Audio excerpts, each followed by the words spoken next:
nos hemos venido hoy hasta el Castillo de San Servando, este enclave maravilloso que se encuentra pues, a orillas del río Tajo y con esta vista panorámica de la ciudad que es una maravilla. Estamos aquí con Carlos Rodrigo, que eres el nuevo director de este castillo, del Castillo de San Servando. Bienvenido, gracias por atendernos. Muchísimas gracias.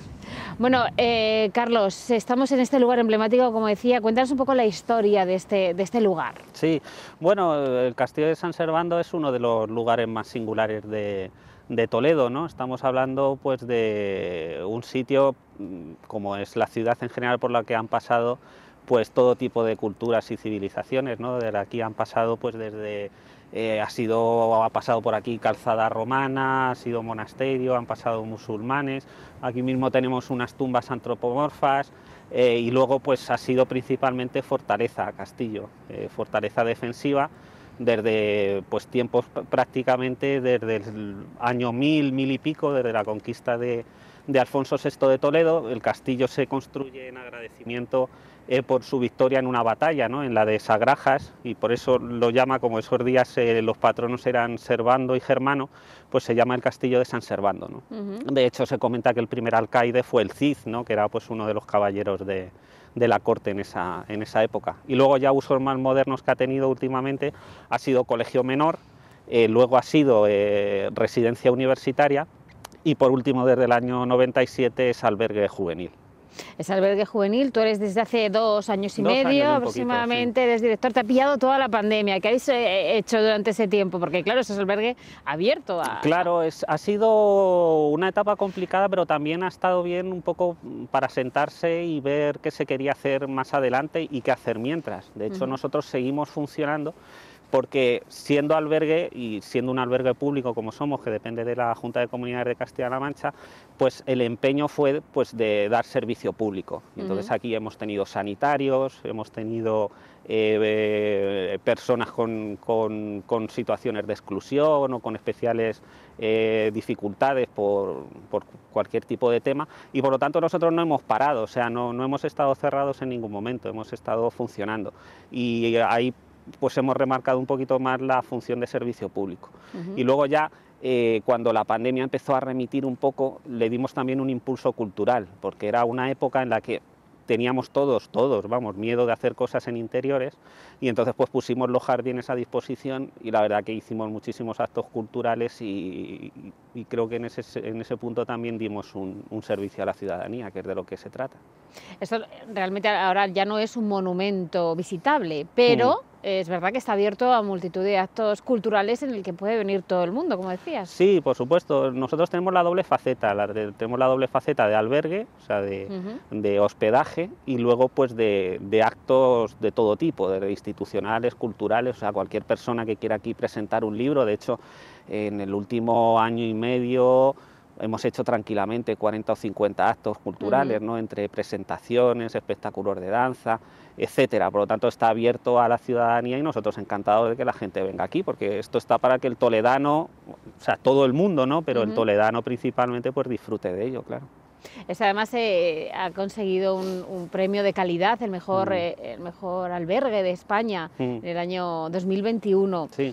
Esto es por algo, hemos estado visitando el interior, está tremendamente cuidado, unas habitaciones súper amplias, muy bonitas. Cuéntanos un poco la diferencia que hablábamos antes entre hosting, una visión un poco más en el extranjero, a esto, porque sí, es esto diferente. es un albergue, siempre todos tenemos muchas veces la visión peyorativa del albergue, ¿no? Como de peyorativa no en el sentido de que sea poco digno, pero sí en el sentido de que lo vemos pues como algo de una prestación social, como algo que no tiene una categoría más elevada como puede ser la de un hotel. Y nosotros estamos hablando de un albergue público, pero de un albergue pues que tiene sus habitaciones individuales, que las habitaciones son dobles, triples y cuádruples, es decir, un albergue que está en unas condiciones óptimas. Sí, a veces confundimos un poco pues, con el concepto de hostel o con el concepto pues, eso de cama o de habitación con camas corridas, donde entran 15 o 16 personas, los baños son comunales. Ese no es el modelo de aquí, que esos albergues son igual de dignos que este, pero es otro concepto el que tenemos aquí. Y sí que es cierto que estamos muy agradecidos porque el año pasado por parte de la REA, la Red de Albergues Juveniles, que es una red internacional que ocupa más de 4.000 albergues en el mundo y solo en España cerca de 300, pues se nos diera el reconocimiento de mejor albergue de España. Cuéntanos un poco ya a modo más de infraestructura, cuántas habitaciones tiene y quién puede venir, porque a lo mejor hay gente que dice, yo quiero ir, pero no sé si puedo. Sí, no, hombre, nosotros obviamente como albergue público que somos, pues damos preferencia a actos institucionales, a grupos pues de colegios, de federaciones deportivas, en fin, gente a la que ponemos a servicio el hostal, y también damos prioridad a gente con carnet de alberguista juvenil, ¿no? Estamos hablando pues que es un sitio principalmente orientado a la juventud, pero como tenemos también esa faceta cultural y de colaboración con todo el mundo que lo necesite, nosotros también aquí alojamos pues a gente que lo solicite, que lo pida, y los precios pues son bastante populares y económicos, ¿no? Porque nosotros nos guiamos por tasas, ¿no? Y nosotros pues tenemos unos precios que obviamente en ningún momento quieren ser competitivos con un mercado, ¿no? Porque nuestra labor es social y por lo tanto pues sí que está abierta a todo tipo de personas que se quieran dirigir a nosotros. ¿Sí? Además recibís aquí gente de todo el mundo. Sí, a ver, Toledo es una capital mundial, ¿no? No deja de ser una ciudad que es visitada y que es conocida en todo el mundo, y todo el mundo que viene a España pues normalmente pasa pues por Toledo, por Segovia, y Toledo pues es cita obligada. Estamos hablando de un enclave privilegiado, que es un castillo, que es un espacio singular, y de una situación también óptima, ¿no? Porque está a 5 minutos escasos andando del centro de la ciudad. Por lo tanto, aquí pues viene gente de todos los países, desde peregrinos que están haciendo el camino, australianos, de todos los países de Europa, viene gente de todo el mundo, como viene a Toledo, vamos. ¿Qué es lo que más le llama la atención a la gente? Hombre, ya de por sí alojarte en un castillo tiene ese aura romántico, sí, de misterio, ¿no? A mucha gente le pasa que ha reservado un albergue y cuando llega no sabe que es un castillo. De hecho llega aquí y dice, perdón, el albergue, creo que me he confundido. Dice, no es esto. Y dicen, pero si esto es un castillo. Digo, sí es un castillo, pero es también un albergue. La gente se suele quedar encantada, o sea, no es por nada, sino, a ver, de serie, ir a albergarte a un castillo, pues es siempre algo que vas a recordar, ¿no? Por lo tanto, vienes a Toledo, te albergas en un castillo, pues obviamente es algo que a uno le hace ilusión. ¿Sí? Además, no hay albergue, o sea, no hay castillo que se precie que no tenga un fantasma. Vosotros también tenéis el vuestro, ¿no? Sí, nosotros tenemos un fantasma en el Torreón. En el Torreón tenemos habitaciones y hay uno que es la T4, como la terminal del aeropuerto, es la torre del castillo, y ahí se supone que es donde se alberga el fantasma. Pero vamos, es un espíritu benéfico, no trata mal a nadie. De hecho, es protector del castillo. O sea, que no... Le habéis reconvertido, ¿no? Sí, no da problema. Tenemos muchas anécdotas. De hecho, cuando esto fue colegio menor, nos vino una persona que estaba empeñada en alojarse ahí, y le dijimos, pero bueno, ¿por qué? Dice, ¿es por la leyenda del castillo, del fantasma? Y decía él mismo, no, es que yo he estado ahí 5 años alojado y viviendo. Y son pues los años que más feliz he estado, porque eres de cuando eres un chaval, estás con los alumnos, estás con tal, y quiero por eso estar ahí. Claro, le preguntabas por el fantasma y decía, no, a mí me ha tratado bien, yo no he tenido ningún problema con él y aquí he estado muy a gusto, ¿no? Y hay gente que viene a posta pues por el morbo, ¿no? De decir, quiero estar en la habitación del fantasma, ¿no? ¿Y cuál es la leyenda del fantasma? ¿Cuál es Hombre, su historia? Es un caballero protector, es una leyenda que, si no recuerdo mal, se escribió por el año 1923 o algo así, y es un caballero es una leyenda que es un poco oscura, no está muy bien rematada, y es un caballero de los tercios que viene aquí a defender se supone que no queda muy claro si es a una mujer que trabajaba en el castillo, la protege, ella se salva, pero él desaparece. Ya no se vuelve a saber más de él, se cree que muere, no se sabe dónde, ni aparece el cadáver ni nada, y bueno, se supone que se queda en el castillo y trata bien a todo el mundo, vamos, no se nos ha quejado nadie por ahora. Bueno, eso está bien, por lo menos alejas un poco, pero es verdad que no queda ese morbo, ¿no? De Sí. que gente... También se habla mucho, cosa que yo no sé hasta dónde tiene de verdad, de los templarios, ¿no? Que eso también fue un castillo templario. Sí, se comenta de que pudieron pasar los templarios por aquí. De hecho, las tumbas antropomorfas que hay aquí a la derecha, hay quien comenta que pueden ser restos de cuando estuvieron los templarios. Eso lo sabrá un historiador mejor que yo. Hay distintas teorías, pero no hay nada totalmente cierto. Pueden ser, como están al pie del castillo esas tumbas, pueden ser de antiguos monjes que hubiera aquí, puede ser de caballeros templarios, porque los templarios tenían esa doble faceta, ¿no?, de monjes guerreros, pero no está claro. También hay quien habla, dice, lo único que se suele decir es que musulmanes no son, porque los musulmanes fueron los que introdujeron en España, bueno, en la península, en algunos sitios, el concepto de cementerio que tenemos ahora, ¿no? Porque ellos, como eran muy pulcros, muy limpios, pues solían hacer los cementerios a las afueras de las ciudades. Pero no es seguro lo que pueda ser. Pero bueno, estamos abiertos a teorías y quien quiera venir aquí a dar una conferencia para darla, que venga. Es verdad que hay muchos toledanos de aquí de toda la vida que han estudiado en este colegio, como decías, este chico que se quiso albergar en la T4. También hemos hablado de los documentos, eso que tienes documentos antiguos aquí de hace un montón. Bueno, documentos antiguos, son, como por aquí ha pasado por mucha gente, son expedientes, ¿no?, de cuando los alumnos, pues en los años 50, 60, pues daban clase, y bueno, tenemos ahí parte de expedientes que hemos ido rescatando ahora, cuando hemos estado un poquito ordenando en la época de pandemia. Hemos aprovechado un poco también pues para clasificar la biblioteca, para ver un poco documentos, y bueno, pues estamos un poco en tratos para ver qué salida le damos a esos documentos, cómo los podemos archivar, y en diálogo también pues con el archivo de aquí de Castilla-La Mancha. Bueno, el antiguo alcalde de Toledo, Juan Ignacio de Mesa, fue uno de los que estudió aquí. Sí, Juan Ignacio de Mesa fue alumno, y muy generosamente nos ha dejado unas cuantas fotos que tenemos ahí colgadas de cuando él era alumno, porque además también llevaba el laboratorio fotográfico de aquí del castillo, ¿no?, como uno de los alumnos así más inquietos. Y la verdad que vino con unos compañeros suyos que nos estuvieron contando historias, y la verdad que es alucinante. Claro, lo bueno que tiene estos sitios, que ha pasado tanta gente, que todo el mundo que viene te cuenta algo que tú no conoces de aquí, y eso la verdad que enriquece mucho. Claro. Bueno, la historia de este castillo, claro, son muchos años, son siglos de historia. También estuvo a punto de venderse por 3.500 pesetas, ¿no? Sí, es verdad. A ver, España tuvo una época en la que se vendieron monumentos, y algunos se vendieron al extranjero, ¿no? Hay ricos, ¿no?, en Estados Unidos, ¿no?, que compraron edificios y monumentos en España y se los llevaron en su momento piedra a piedra. Aquí en Toledo pues también fue una de las posibilidades que se dio, ¿no?, porque el castillo, la verdad, que llegó una época en la que estuvo muy perjudicado.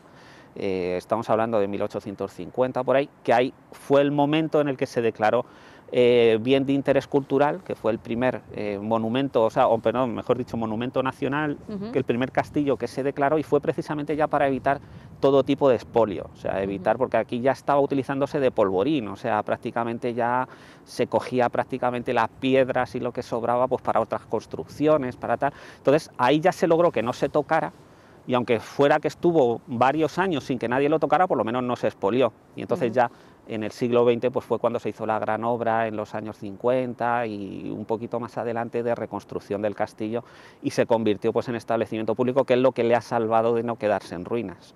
Sí, como muchas veces que vamos por algún pueblo, sin ir más lejos, por la provincia de Toledo, que te encuentras castillos en ruinas, que claro, es una pena. Es una pena, pero, a ver, entre comillas, también es que estamos hablando de un país con un patrimonio tan grande, ya no me refiero solo a Toledo o Castilla-La Mancha, sino es toda España. Estamos hablando que hay un patrimonio tan brutal que desgraciadamente, pues claro, tienes que andar priorizando. Y luego ya no solo rehabilitar las cosas, luego es el mantenimiento, que es muy complicado. Y lo bueno, yo creo, vamos, en mi humilde opinión, que ha tenido este castillo es que se le ha dado un uso. Entonces, cuando a las cosas se les da un uso es cuando se mantienen, porque muchas veces si rehabilitas algo pero luego no le das un uso, al cabo del tiempo otra vez empieza a tener goteras. Claro, sí, exacto. Y esto al final, ¿qué es lo que conserva de la parte original de allá por 1000? Sí, tiene pues lo que es la puerta principal, la más bonita, como si dijéramos, la que da a la parte de Toledo, pues todavía hay restos mudéjares, ¿no?, del siglo XIII, siglo XIV, y también pues, en algunos restos del castillo donde se ve el ladrillo, Sí. esa es la parte original, ¿no? Porque esto fue castillo defensivo, ¿no? Y entonces lo importante es la conexión de las torres con la parte de bisagra, ¿no? Pues para vigilar un poco en el caso de que atacaran la ciudad y poder controlar. Y luego también es un castillo que está enfrentado a la ciudad en el sentido de que si el rey venía a cortes, pues el caballero que venía pues no podía entrar a la ciudad antes de que entrara el rey, ¿no? Entonces pues se tenía que quedar aquí esperando el tiempo que fuera, 1 mes, 2 meses, hasta que llegara el rey, entonces ya sí que podía entrar a la ciudad y se le daba también este uso al castillo en ese sentido. Además, este castillo, este año que estamos celebrando un centenario importante, sí, de Alfonso X el Sabio, el 8º centenario de su nacimiento, también esto fue utilizado como por este monarca como una especie de complejo astronómico, ¿no? Sí, bueno, ahí igual hay teorías, yo no soy historiador, por eso me puede a mí contradecir cualquiera que sepa más que yo, sí. Pero sí que es verdad que cuando Alfonso X el Sabio, ¿no? Que fue el culto, ¿no? Más que el sabio, ¿no? Pues el sabio, bueno, fue el culto en el sentido pues, de que trajo a mucha gente aquí, supo relacionarse con otras culturas, fue también pionero en el tema de la astronomía. Y entonces se habla del Cerro de San Servando como sitio como centro astronómico. Lo que pasa es que hay quien lo coloca más en la zona del Museo de Santa Cruz, o sea, hay quien habla que es ahí el sitio exacto, pero sí que es verdad que esto es un cerro y seguro que por aquí pasaron y por aquí hicieron ellos pues sus estudios y sus proyecciones astronómicas. De hecho, precisamente ahora el 24 de marzo, si no recuerdo mal, va a venir Fernando Cirujano y va a venir algunas personas más a dar una conferencia sobre el tema y a intentar hacer aquí un avistamiento, que desde aquí no tienes la visión tan buena como puedas tener pues desde una cota más alta, desde un sitio más despejado, ¿no? Porque Toledo no deja de tener su contaminación lumínica, pero sí que es un sitio simbólico y quieren venir aquí pues eso, a dar unas charlas sobre el rey sabio y el tema astronómico, y también pues dar una pequeña visión o traerse un telescopio y desde aquí pues hacer un pequeño homenaje al rey. Sí. Bueno, por aquí han pasado, pues, como estamos hablando, pues personajes ilustres y de todos los ámbitos. Tú estás ahora al frente de esto, ¿cómo se toma una persona este destino? ¿Cómo pues lo asume? A mí me encanta. Yo soy funcionario, yo he trabajado en varios sitios, he trabajado en servicios jurídicos, he trabajado en turismo y en artesanía principalmente. Yo he estado muchos años en artesanía y es un sitio al que le tengo mucho cariño, a la Dirección General, creo que ahora es de Turismo, Comercio y Artesanía. Comercio y Artesanía. Y pues he estado con temas de Farcama, con temas de artesanía, y esto es una cosa totalmente distinta, es como gestionar personal y luego pues gestionar a personas que vienen de lo más variopinto, ¿no? Porque eso te llega desde un colegio a una persona que quiere dar una conferencia, a alguien que te propone hacer un espectáculo de danza. Y la verdad que a mí me encanta, me parece un destino muy bonito y en el que aprendes muchísimo, la verdad es que sí. Formar parte de la historia de los muros de este castillo, sí, ¿no? Sí, Tiene sí, que ser sí. algo, no sé. Sí, a mí me gusta, no puedo decir otra cosa. Es un trabajo distinto porque ¿vale? Los que somos funcionarios pues estamos acostumbrados a un trabajo más de oficina, más de a veces de sota, caballo y rey, otras veces no, porque la administración muchas veces tenemos la visión de que es un sitio en el que las cosas son siempre muy iguales, y no es cierto, porque tú estás atendiendo a ciudadanos y en el momento en que estás atendiendo a ciudadanos, cada uno somos un mundo y tienen mucha variedad en muchos aspectos, pero este es uno de los destinos que yo he tenido que para mí es más gratificante, porque conoces a gente interesantísima, y a mí me gusta conocer gente, por lo tanto, en ese sentido yo estoy encantado. Además tenéis las instalaciones, dentro de las instalaciones deportivas que tenéis una piscina maravillosa con unas vistas que yo creo que no hay piscina en Toledo que tenga las vistas iguales. Sí que es verdad, es una piscina pues que tiene pues la vista a la parte pues, o una de las vistas más bonitas de Toledo, ¿no? Pues toda la zona del Puente de Alcántara, del Alcázar de Toledo y hasta la zona del Parador, y es pues, bueno, uno de los privilegios que tiene la gente que se aloja aquí, para ellos está.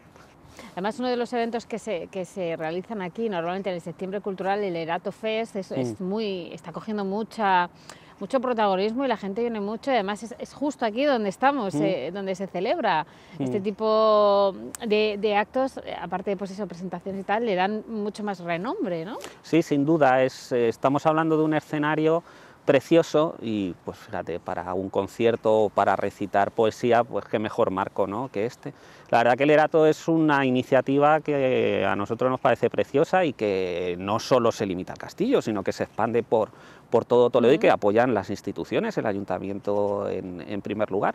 Y la verdad que a nosotros encantados, ¿no?, cuando nos plantearon colaborar con ellos, pues nosotros nos pusimos a disposición y ellos también les gustó. De hecho, han repetido este año y ojalá repitan en los siguientes. De hecho, además fue aquí, que fue yo creo de los primeros conciertos que se podían hacer al aire libre. Efectivamente, Sí, efectivamente. Nosotros creo que era algo que teníamos que hacer. A todas las asociaciones culturales, a todas las instituciones, les ofrecimos los jardines en esa época en la que sí que se podía salir, pero las cosas al aire libre y poco a poco. Y aquí pues era un sitio ideal. De hecho, yo siempre cuento la misma anécdota. Los primeros actos que hacíamos, todo el mundo te decía, una hora, hora y media. Y yo decía, sí, sí, pero si os queréis os quedáis más tiempo. Claro, la gente se lo tomaba como una liberación, era como salir de la cárcel, de las casas, de los sitios cerrados. Claro, se alargaban las cosas 3 y 4 horas, pero claro, no le decían nada a nadie porque decía, jolín, si es que la gente lo que quiere es salir, quiere un poco airearse y quiere otra vez un poco relacionarse. Y la verdad que en ese sentido fue bonito y creo que se debía de hacer, ¿no? Era un poco otra vez retomar la normalidad. ¿Han ido poniéndose en contacto con vosotros, porque desde que empezaron a hacer esto como albergue, ha ido creciendo toda la gente que pide, que demanda este lugar para hacer? Hombre, es un sitio que tiene mucha demanda, por lo que te digo, ¿no? El albergue pues suele tener una ocupación media durante todo el año de un 70 o un 80%, ¿no? Porque estamos hablando de que Toledo es una ciudad que casi no tiene temporada baja, ¿no? Quizá, paradójicamente, la temporada más baja puede ser julio o agosto, ¿no? Porque es cuando más calor hace y el toledano pues también escapa, y el que está fuera, pues venir a Toledo en julio o agosto es duro, ¿no? Con el calor que hace, pero eso también lo tenemos cubierto todo con campamentos juveniles. O sea, aquí vienen chavales pues de toda España pues a pasar aquí unos días, y de ahí la piscina. Si no hubiera piscina, los pobres, pues no podrían. ¿Cómo estarían, no? Pero que incluso en esa época lo tenemos prácticamente cubierto. Quizá pues ahora enero, febrero, son unos meses también un poquito más por el frío, que la gente se retrae un poco, ¿no? Hasta que ya llega otra vez marzo, abril y mayo, y suele haber ocupación prácticamente todo el año. Y a nivel cultural también. A nivel cultural, la demanda, obviamente de jardines es cuando mejor tiempo hace, a partir de marzo, abril es cuando suele haber bastante demanda. Luego otra vez julio y agosto se para porque también con el calor es complicado, y luego otoño también tiene mucha demanda. Pero lo bueno que tenemos es que como tenemos también salón de actos, en invierno o cuando hace frío tenemos siempre el plan B, ¿no? De decir, pues la gente, claro, tiene miedo si organiza un acto, y si me llueve, y si me tal, pues siempre tenemos el plan B del salón de actos, porque tiene para 120 personas y es un sitio también muy bonito con sus frescos y tal, y la gente pues también lo demanda. O sea que en ese sentido ya digo que tenemos suerte porque tenemos un sitio que a la gente le gusta. ¿Qué crees que le puede deparar el futuro a este? Bueno, ya está bastante acotado, siendo un Sí. BIC, ya está bastante acotado, pero ¿crees que seguirá siendo albergue? Yo creo que sí. Yo, como te he comentado antes, creo que estos edificios históricos hay que darles un uso, que venga gente, que lo utilice, entre comillas, que lo estropee, o sea, que tenga vida, porque las cosas que no tienen vida al final se cierran, se estropean. Siempre se dice de una casa, ¿no? Una casa, si la mantienes cerrada, es cuando se estropea, cuando se usa es cuando vive la casa con la persona. Y yo creo que el futuro del albergue, del castillo, creo que debe seguir siendo el que es, o sea, dar un servicio público de albergue a la gente con sus precios económicos y con su servicio pues social para entidades deportivas, culturales, etcétera, etcétera, y luego pues abierto a cualquier tipo de actividad cultural de quien quiera venir aquí, quiera presentar algo, quiera reivindicarse, quiera dar un espectáculo, para que bueno, pues todo el mundo podamos disfrutar del entorno, ¿no? Llevas aquí poquito tiempo, bueno, casi 3 años. Sí, 2 años y un poquito. ¿Qué es lo más, la anécdota que más te ha llevado la atención durante este tiempo? Lo que has dicho, esto es increíble. Uy, no lo sé, ahora mismo me pillas un poquito en blanco. Más que anécdotas es el trato con las personas y sobre todo el choque de la gente que te viene y muchas veces no sabe lo que le depara, ¿no? Eso que te comentaba antes de vengo a un albergue y me encuentro un castillo y creen que se han confundido, o sea, te lo dicen directamente, dices, no, aquí no es, no puede ser, y dices, no, sí, este es el albergue, estas son las instalaciones y este es el sitio, ¿no? Y luego sobre todo la gente que te viene, que muchas veces pues llama a alguien que, me acuerdo, pues ahora me ha venido a la mente, una persona que venía que llevaba sin venir a Toledo 50 años o una cosa así, y te viene, llama y dice, oiga, ¿podría entrar? Y digo, sí, por supuesto. ¿Y por qué? Dice, porque yo fui alumno. Claro, de aquí, entra y de pronto pues se le ilumina la cara, empieza a decir, aquí estaba el gimnasio, aquí estaba la capilla, o a lo mejor ve alguna cosita, te lleva al jardín y te dice, te enseña una muesca ahí que tú no habías visto y te dice, mira, esto lo pusimos nosotros cuando tal, y claro, esas cosas pues son muy bonitas, la verdad. Sí. Bueno, pues Carlos, te agradecemos mucho que nos hayas atendido estos minutitos aquí para el programa. Un poco de frío, pero bueno, esto es lo que tiene estar aquí al aire libre y en este entorno tan maravilloso que merece la pena, la verdad. Muchísimas gracias por habernos atendido y bueno, esperamos que estés muchos años por aquí disfrutando de este castillo. Muchísimas gracias y gracias a vosotros por venir e interesaros. Muy bien, ya nos pasaremos por aquí cuando hagas esa exposición con documentación antigua. Por supuesto. Muchas gracias. Gracias.